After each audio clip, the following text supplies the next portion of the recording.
Good morning, good afternoon, good evening, everybody, wherever you are. Welcome to the Vegan World 2026 Moonshot podcast.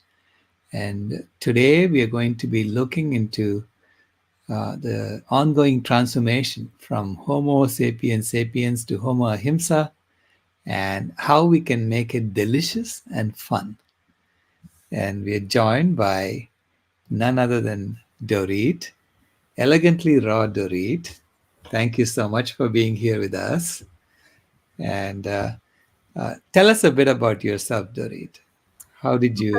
First Yeah. of all, I love the transition to Homo Ahimsa Mm, from Homo sapiens. I congratulate you for that. Love it.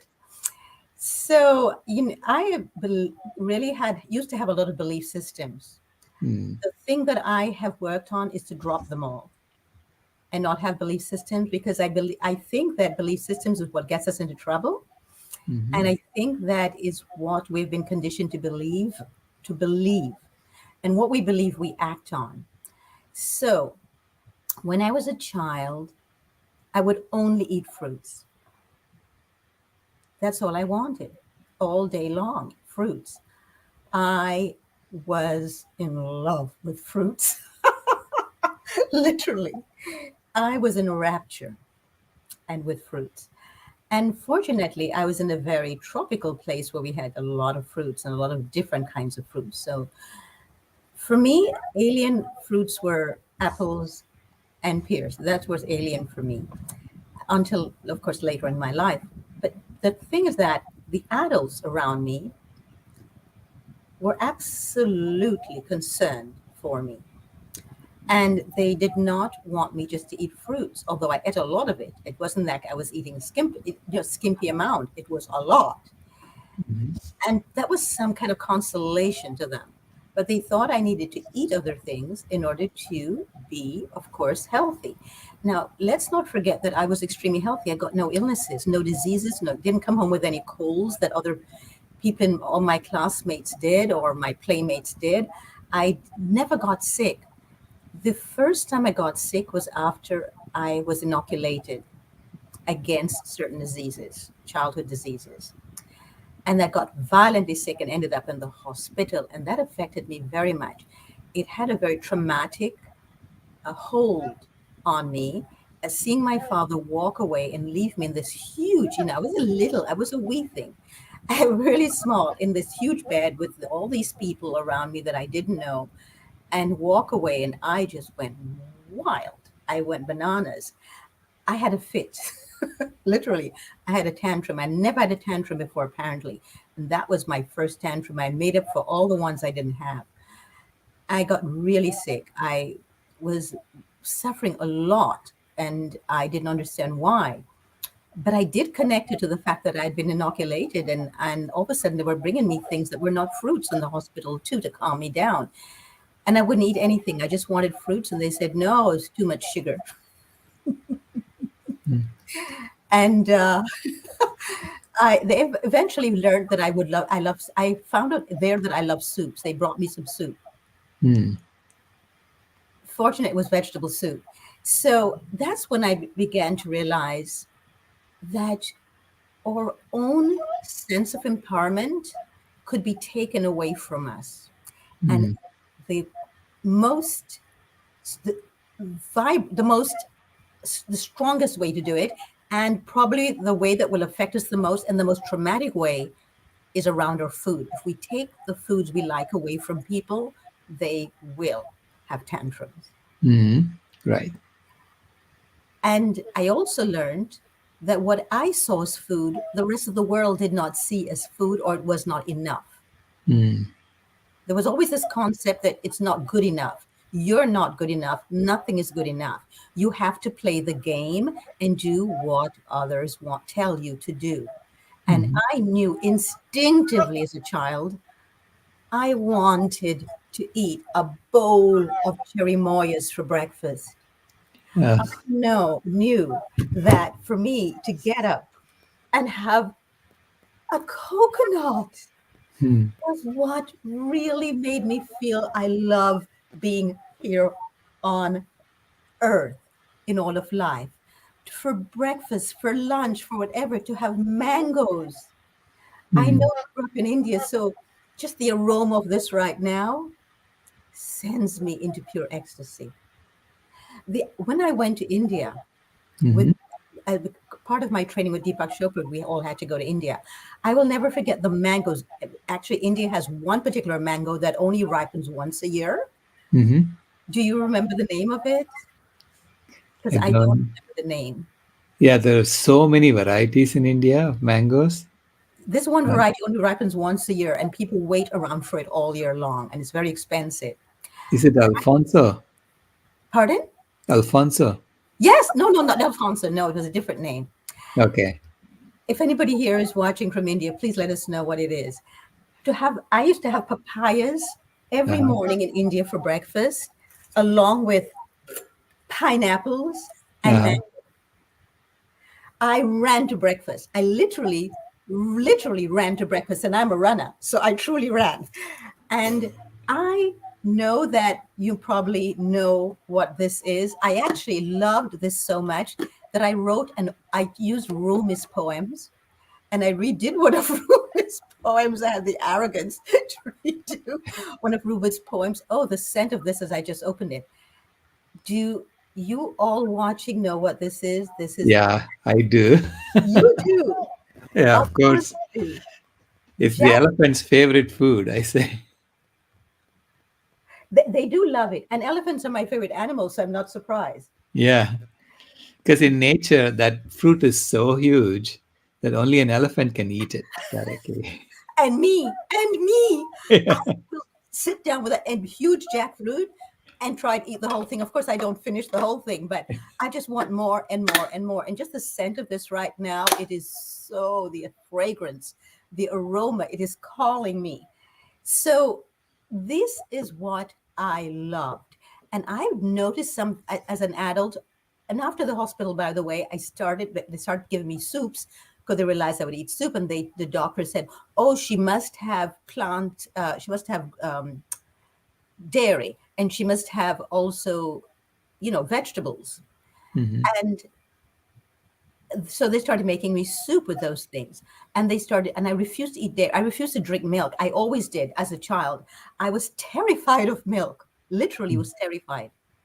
If you want to get me into a state of fear or panic, give me a glass of milk and I will try to drink it. I tried as a child to drink it, and the more it came to me is the more I panicked, and I went into a panic attack. That was my first panic attack, was when I was being forced to drink milk, which is interesting because then after I got out of the hospital, they started serving me these cooked foods. And then I started getting really sick when I was a teenager, violently sick, to the point where I literally almost died. Mm. Fortunately, this was in Israel where we have national insurance. And so every neighborhood is a clinic that you go to. So I went to the clinic. I just fully expected to die. I was fine with dying, by the way. I had no problem. I was fine. But my family were insisted I go. So I went. And fortunately, in Israel, the doctors at that time were very trained in nutrition. And the first thing he said was, I'll take you off dairy for I'm going to put you in a rotation diet, take you off dairy for 3 weeks, put you back on for three. I'm going to do this 3 times. Well, the first time that he put me back on, I almost died again. I was bleeding out all my blood. And he said, forget it. We're not doing this rotation. We know what it is already. You cannot have dairy for the rest of your life. So the dairy I was having, I didn't even like cheese. What I was having was these things that we call leben and chamenet. It's like yogurt. Hmm. That's the only dairy that I would eat. And I was eating a lot of it, by the way, Mm. because it made my family very happy to see me Mm. eating. And so I was called stubborn as a child because I knew what I wanted to eat and what I didn't. So I gave in and I started eating those things. And that's when I started getting violently sick again. So I had the connection from early on in life of illness and food, Mm. or what we call food. And also that whatever was acceptable as food and that was cherished as food and that what was promoted a lot as food was the most harmful things to us. Right. Therefore, the California Food Festival, to rescue the children of the world, and anyone who says, this is all I want to eat, I want to have this big bowl of cherry moya for breakfast to say, here you go. To say to somebody, oh, you cannot have their coconut. You got to eat this, whatever it is, this hot dog instead, or this barbecue. I don't know how we got there. Right. It amazes me that human beings who have the power to think are less empowered than animals who have not been domesticated, who are in the wild, who still eat instinctively. And they never Right. get sick. And when they get sick, what do? They lie down, they go have a lot of water, they lie down, and they stop eating. They fast. We Right. have been taught not to do that, the opposite. Eat more. If you're sick, you don't have an appetite, okay, let's give you some medication so your appetite will come back. But let's force feed you. Right. Therein lies my problem. So I wanted to do something that would show the joy, the ecstasy, the rapture around real food. For example, most people know a Cavendish banana, Hmm. but Right. most people do not know all the many different bananas in the world. For example, most people are not even acquainted with these red bananas. And Right. so I wanted to put on an event where people could, to their heart's delight, try all of these things, all of the many things they've never heard of nor tried before that we call fruits, and just have fun with it. So we're going to be having a tasting station at the California Fruit Festival. I decided to put on a California Fruit Festival as my response to the huge amount of shootings Hmm. going on here and in schools, to the huge amount of mental illness, Hmm. to the enormous amount of physical illness, to give people a chance to simply go beyond food, beyond what they know as food. What if just for one day we stopped eating everything we thought was food and we ate only what most animals on earth will eat, which is the fruit, especially our closest animals, the Right. chimpanzees, the gorillas, the monkeys, eat what they eat and just dance and have music and play and see how we feel for that one day. Just one day, go beyond what we know as food. And therefore, I created the California Fruit Festival to give people a chance to really have an opportunity to go beyond their conditioning.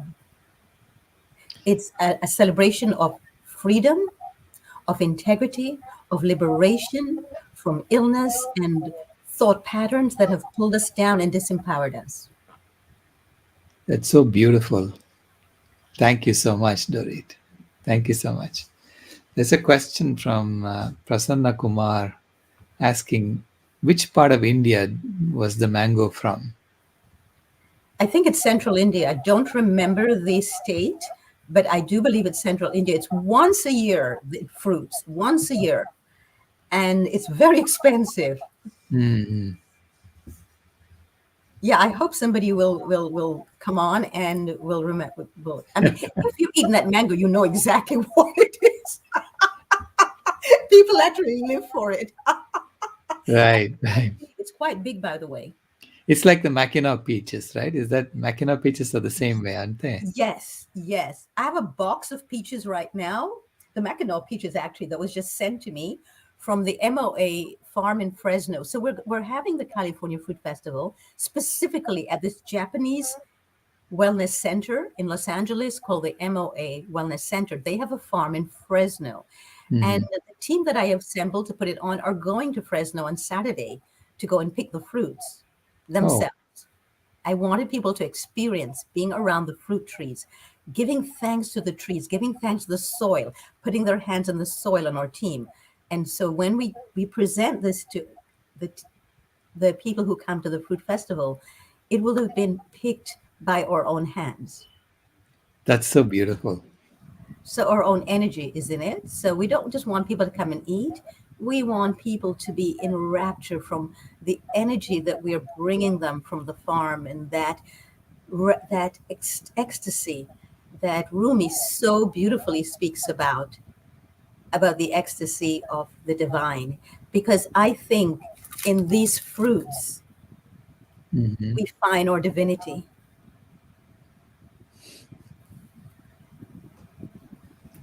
So Yeah. that's why I chose the Japanese Wellness Center, because they have their own farm, and it was put together. It was actually created by Mokichi Okada in Japan years and years ago. He's no longer around, but he wanted to celebrate the beauty. As you know, the Japanese are into celebrating beauty, Hmm. and he wanted to celebrate the beauty of life. I wish to go beyond and celebrate the beauty that's ingrained within all of us. And that's I'm a member of this much MOA Wellness Center in Los Angeles. They're all around the world, by the way. So wherever you are, you might find them there. And he wanted to show the actual connection between the soil and our own lives and how we feel mentally, physically, emotionally, psychologically, on a daily basis. You know, the health of the soil determines the health of the human being. The health of the soil determines the health of this jackfruit. And so we are actually from soil. We came from soil, and to soil we will return. Our bodies will disintegrate and go back into the soil unless we put it in the mausoleum. So one of the things that I wanted to do was to bring in different cultures to the California Food Festival, and particularly Japanese, because the Japanese were sent to detention camps in California during World War II. I Hmm. wanted to honor them and to thank them for all that they have done for California and brought to California. And that is why we're having it at the Japanese Wellness Center as well, to say thank you to the Japanese and to honor the fact that they were treated less than. And now I would wish to celebrate them. That's again, it's so you're tying the past to the present, and how uh, forgiveness to me is part of healing. You know. It's integral part of healing. And that's why the first thing we're doing when we start, the first thing is going to be a Native American healing ceremony Hmm. Beautiful. Hmm. there, and they're going to be coming there and doing it with us there outdoors. And that is because we're on land which has a lot of bloodshed, where a lot of Hmm. women were raped, where land was stolen, and it's with their permission that I'm having this on their land, what we call California. So Right. because the past does inform the present, and we cannot ignore it. Right. But it's about reconciling the past and then moving on to the future. The And only way is to reconcile it, and we can only reconcile it when we stop ignoring the pain that we have caused. And all pain can be taken and remolded and resculptured into joy. And that is why we're also going to be doing a lot of fruit sculpture there. mm, And for the children, we're going to be having fruit art classes. We're going to mhm, be having flower therapy. One of the things that the Japanese do is the flower therapy. So it's not quite ikebana. We're going to be teaching flower therapy. We're going to be doing a lot of energy healing, which is what the Japanese do. It's called jure. It's similar to Reiki, but it's slightly different. We're going to be having fitness classes for mobility training. A lot of people have problems with their joints. We're going to be having 2 classes teaching them that. We're going to be having dance. Do you know the Jerusalem song and dance? no. So in South Africa, because I want to bring the whole world into this, because California is a conglomeration of people from all over the world. In South Right. Africa, there was a group who put together this Jerusalem song and dance. If you go Uh-huh. on YouTube, you'll find it. And anybody coming to join us at the California Food Festival, I suggest you learn to dance this before and join us, because I want to do, something like, years ago, there used to be all of these flash mobs. Uh-huh. Yeah.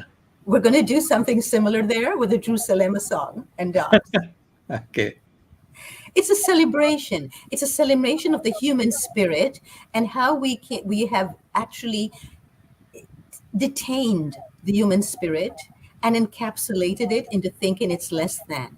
And this is an unleashing of the human spirit where we come in joy and we capture all of the joy that's been within us and has been restricted and just let it out in song and dance and in fruit because fruits will energize and the scent, the fragrance of the fruits remind us of the fragrance of our lives and the beauty of our lives.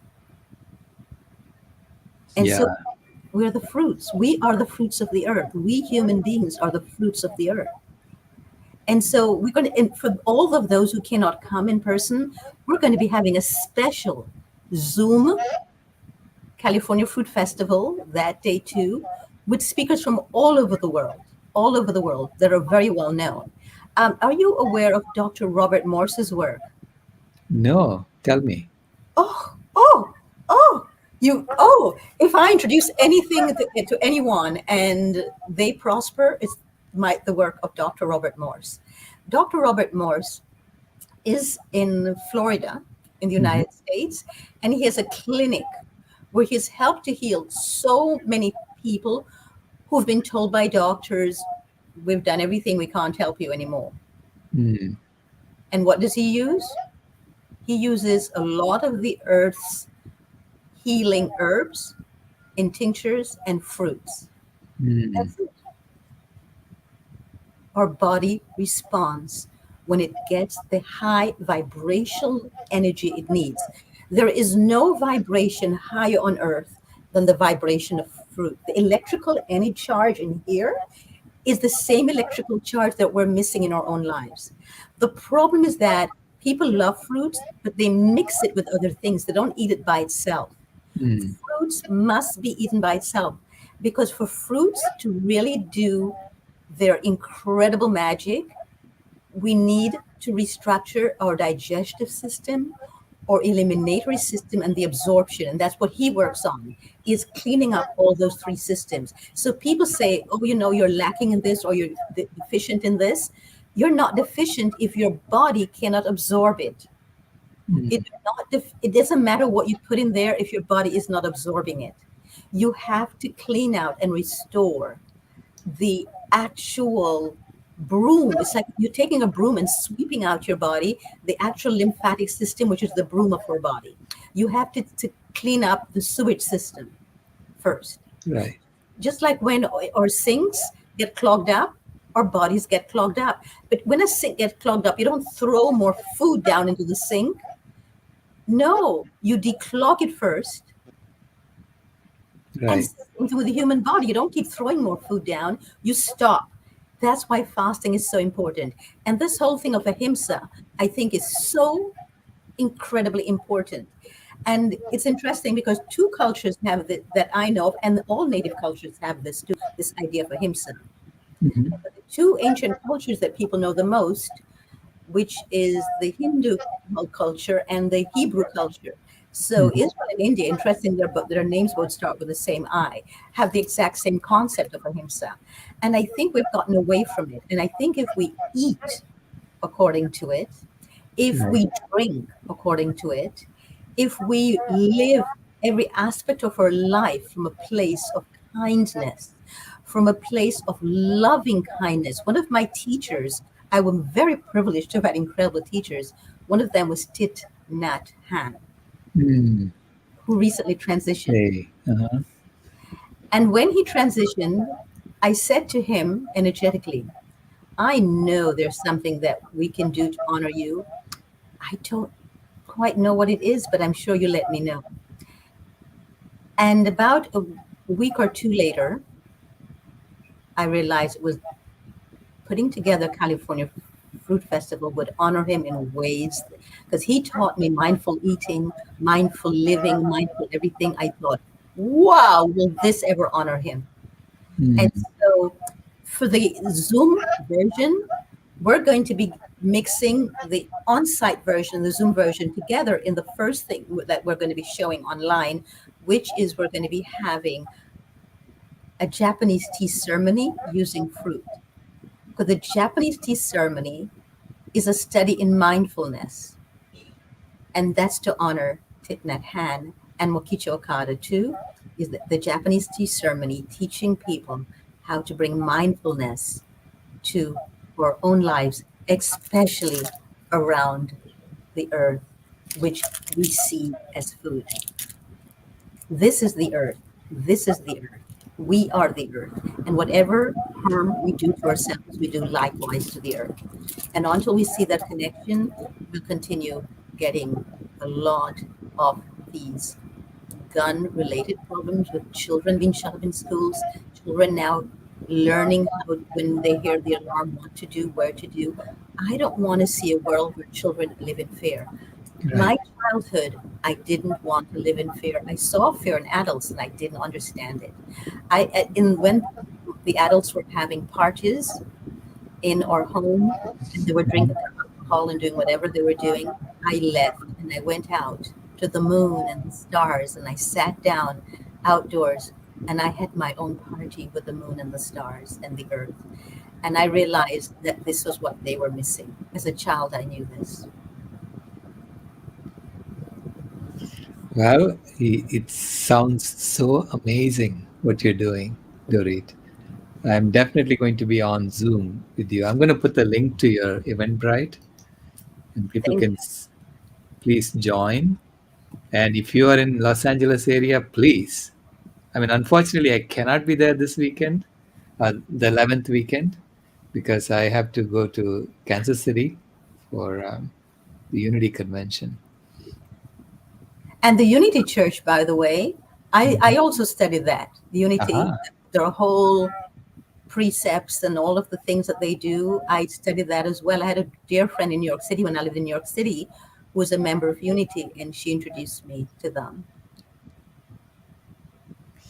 Well, they are opening their minds to what their founder taught them, which is, yeah, they're coming And, full circle. mhm. And I think everything is coming full circle. You know, yesterday we just had another lunar eclipse. We had a sun flare a few weeks ago. We've got so much going on. In the study of Jyoti, Mhm. we look at all of these, look at all of these different things happening in a celestial level. My one intention in my life now is to attune my own desires, my own heart with the heart of the cosmos and the desires of the cosmos.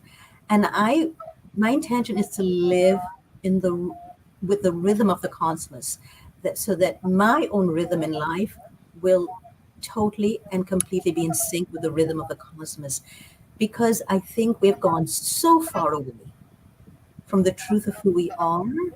We're here Mhm. for such a splinter of time that we all of us need to really use this incredible opportunity that just opened up with all of the different lunar and solar eclipses that have been going on. This is a huge opportunity for all of us to awaken, Right. to really absorb all these incredible healing energies. And that is why I think the California Fruit Festival has a place right now, and all the other fruit festivals around the world. Do you know there's a Dutch fruit festival coming up in August? There Mhm. is Raw Food Asia. They used to have a fruit festival in Thailand. There's so much going on. There's so many things. The UK is having their own fruit festival coming up soon too. There's the Woodstock Fruit Festival, which is the longest running fruit festival that I know of. So Mhm. it's not like I have created one thing that's this thing that's new. It's not new. The difference is the intention behind it. Mm. Absolutely. Not to come and just eat fruits, which you'll be having lots of that and they'll be free of charge to the public. But to when you come, what I'd love is for you to leave really realizing that you too, or if you're in Zoom, we too are the fruits of the earth. And so we must start shining and really just becoming as gorgeous and as beautiful and as mesmerizingly fragrant as the fruits of the earth, the other fruits of the earth. So tell us, I mean, I know you showed a number of fruits that are going to be available for people who come, right, to taste. Um, are they all grown in California? We're looking to do mainly California grown because of the California Fruit Festival. But Mhm. because California is so made up of so many different people, and we're growing things here now like sugarcane, which never happened before. We're going to be having sugarcane there and raw Mm-hmm. juice. There's somebody called Ray, and she has a raw cane juice store here in Los Angeles. And she's not sure if she's going to be there yet as a vendor, but if not, she will be part of the tasting station. You're going to be having clean sugarcane juice, Mm-hmm. tamarinds. We're going to be having tamarinds there, and she's just made this week tamarind juice with raw cane and the tamarinds, and we hope that they still have that there. Then that for you all to come and try tamarind juice with raw cane juice, and we're going to be having guanabana, also known as soursop. Uh-huh. So we're going to be having soursop juices there as well. We're going to be having custard apples. I'm hoping, we're not sure if the custard apples will be ready on time, but Uh-huh. but we do know that all the seed fruits will be then totally and completely blooming, and probably just towards the end of them. So lots of peaches and pears and plums, and my favorite, the donut peach. And also, which if you have not tried a donut peach, you have not yet lived. Just like Right. if you ever tried a jackfruit, you have not lived. Right. We're going to be having somebody coming from Thailand with their coconuts Mm. and the coconut water. And he worked together. His name is Roman. He's actually from France, but he now has a coconut plantation in Thailand. And they're learned how to take the coconuts. A lot of people cannot open the coconut, or they're too frail, or they're too sick to open it. So he found a way to open it and put it in a box. We just turn on the faucet and it comes out, and none of the bacteria is in there. And he's going to be there with that as well. So we're going to be having a lot of things. So the speakers are Dr. Robert Morse. Most people probably know of Dr. Doug Graham. Yeah. Huh? The 80-10-10. Yeah. That's it. Yeah, he's doing this with me. He's part of this. He's going in the UK. He wanted to come for it, but I explained that not many people will be able to enter the United States for certain reasons if Mm. at this point of the year. So hopefully next year we will be able to do that. So he is going to be one of the two keynote speakers, and he's on each of the two panels. We're having a panel with the most amazing people. We have a panel that we're going to be a panel discussion addressing the mythologies and the misconceptions of fruit. They're huge. They're huge. So that's with Dr. Doug Graham. That's with Chris Kendall. That is with Don Weaver, who's done a lot of work on soil and soil integration and the energy of the soil and why that's so important. We're going to be having other people such as Ted Carr. We're going to be having Kazia, who originally is from Poland. She's from the UK, and she's going to be talking about fruits and what fruits ripen after you've picked them and which ones do not, and how to determine when a fruit is ripe or not. We're going to be having so much information. Rosalind Graham, who's actually Dr. Doug Graham's wife, she's going to be giving 12 steps to a raw food diet, a raw living foods, plant-based diet, 12 steps to succeed in it. And she'll be teaching that. We're going to be having Grant Anderson from Australia. Uh-huh. Do you know Grant Anderson's work? No, I haven't come So across he's a raw vegan athlete who totally shows that you can be an athlete. We're going to be having actually a talk of 4 raw vegan athletes who show that you can be strong and have a lot of power and he's a triathlete, Grant, who's been running triathlons, living on fruits. fruits. Yes. So they're going to be there on the Zoom portion, teaching and explaining how they did it and why they ended up doing that and what is their own response to that. We're Right. going to be having all these incredible speakers. We're going to be having someone who's in Brazil who just came out with a documentary. This is something that you might be interested in. Dr. Rao, with a documentary that's called Sweet. Sweet. Okay. Yes. And it is a documentary of all the people who have taken on a plant-based fruitarian diet and thought it was madness and how now they realize it's pure rapture and they've healed so much in themselves. The plant kingdom knows who we are and what we need. The Right. plant kingdom gives us things that no animal that has been slaughtered and has been redecorated to look like something else by using plants to do that, that cannot give us and Yeah. cannot do for us. It makes a lot of sense what you're saying, because before we learned, before we started cooking, we were alive for millions of years. And how were we alive? Well, you And figured it out, right? just think of it, animals don't cook their food. The only Exactly. ones who eat cooked food are domesticated animals, and they're the ones who are getting the very diseases that we have. Right. Yeah. Makes Wild sense. horses know what to eat. Yeah. Wild giraffe knows what to eat. They go straight for the tree. They go straight for what they need to eat. Right. And yet we do not teach our children to be true to themselves and to be honest to themselves. For the children of the world, I hear you. I hear you and I'm responding to you because I was there as a child once, and I'm going to make sure that before I leave this earth, no child be left behind when they say to a parent, I don't want to eat that. We heard you, we hear you, and we're now here for you. That's We will no beautiful. longer destroy the earth and destroy other living beings on your behalf, telling you a lie. Yeah. It's so important what you're doing, Dr. Rao, because I know. Oh, by the way, your beautiful Maya granddaughter. How is Mhm. she responding to what you're doing now? Oh, she's great. I mean, she's very much on board with us, and in fact, we are working out a trip to India, with her. Make sure you find out that mango, and if the mango is at the same time going there, because if I'm not there to eat it, I'd love to hear that you did. I will find out. I will find out what that and mango is. I'm and sure if I ask my sister, she will know. oh yes, yes, yes, yes, yes, and make sure that when you're there, try all the fruits. India has some of the most amazing fruits. I know.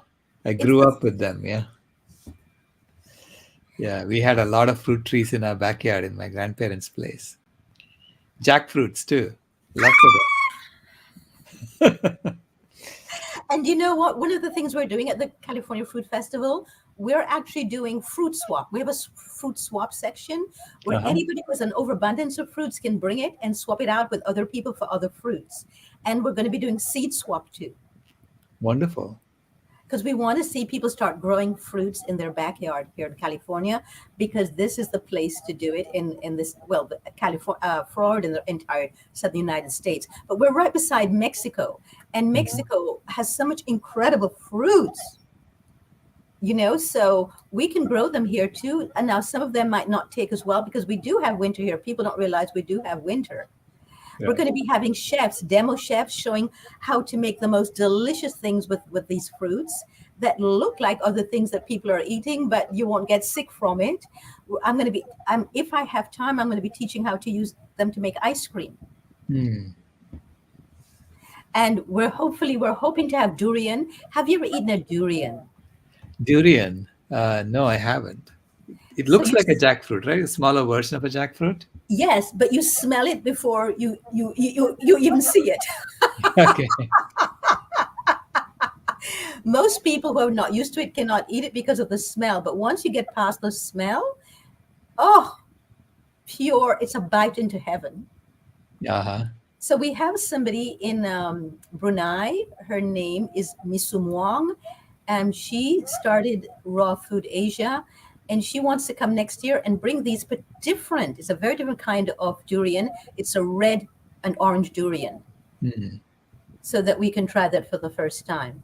So there's just so much to explore. Of course, on the 11th of June, which is when we have the fruit festival, the melons are back. Hmm. All the melons. loving the melons. So we're going to be having different melons that people don't even know about there that they've never tried before as well. So Oh, whatever is in season, we will be having it there. So we still don't know if certain things will be growing then. We hope they are, and we hope that people come for the fruit swap and the seed swap and come to learn how to grow your own food. You don't even need to have space. If you live in a shack, you can grow it in a shack. You can also do things like microgreens. mhm. You can sprout. There's so much that can be done. We need to be in charge of our own food supply and Right. not give it over to corporations such as what was formerly called Monsanto, which is now Bayer. Need to take our powers back because we give our power away when we give our food supply over to corporations. And India is in a very special place right now to take their power back away from Monsanto. And India has the most amazing warriors right now, like Dr. Vandana Shiva. Yeah. Mhm. Also, you have the most amazing people like Arundhati Roy, Mm. who are going to really lead India, I think, back to its revolutionary roots of ahimsa. Yeah, of Ahimsa. Returning back to the land of Ahimsa. Just Exactly. show we had last week actually with Dolly. Oh, lovely. Yeah. Lovely. And what you're doing is so spectacular.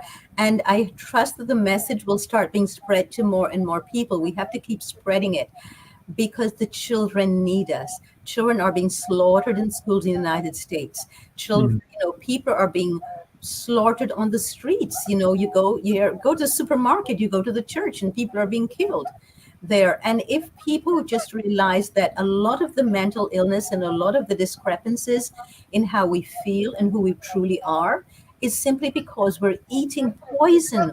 We're poisoning our cells. If you poison your cells, you'll have poison thoughts. The brain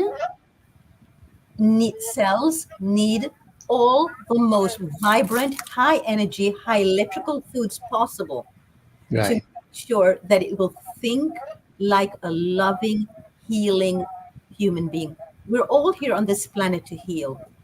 So why not do it together and have fun with it? That's the Absolutely. Absolutely. Yeah. This should be the transformation should be full of joy and eating delicious foods. and music and dancing, Right. Yeah. and embracing of each other wherever we are in our lives. When for my own personal clients, when they come to me, they apologize so much. I did this, I had this, I did this, I was this. It's like, don't apologize. I meet my clients where they are. Mm. Right. And I don't change their diet at all. I change their perception about themselves. That's my Ah, work with them. yeah. You go to the roots of it. Exactly. Because when you change the perception, you help to give people an opportunity to change the perception of yourself for life. They have the Right. healing tools they want. If you just change their diet, they're going to go back at some point to what they were before. And Right. the seduction of mainstream media and all the advertisements is so strong Right. that we have to seduce them a different way. And what is more seductive than this? I mean, really, really. I mean, the different scents that I'm smelling right now that are Right. around me, and the peaches over there that are ripening right now. Oh my gosh. You know, we're going to seduce people back to themselves, to the truth of who they are, which is a huge flare of light and beauty and magnificence. And at the fruit festival, if we have time, I'll be reading my ode that I wrote, that I rewrote from Rumi, the ode that I wrote to jackfruit. Oh, that's beautiful. I Yeah, did I it love jackfruits. Oh, you would like it then. I did it last year when I was like every single day I was eating jackfruit. And I said, I've got to stop eating the same thing every day. There's such a huge variety of things for me to eat. But I just only wanted that. And finally, and every time I ate jackfruit, I heard these quotes by Rumi, these ecstatic quotes. And then one day I just started substituting. the jackfruit. And then I raced home one day when I was in the car, because it came to me when I was in the car, and I just started writing and writing, and it wouldn't stop. Once I started writing, it just flowed and flowed and flowed. Yeah. So it's also an ode to Rumi.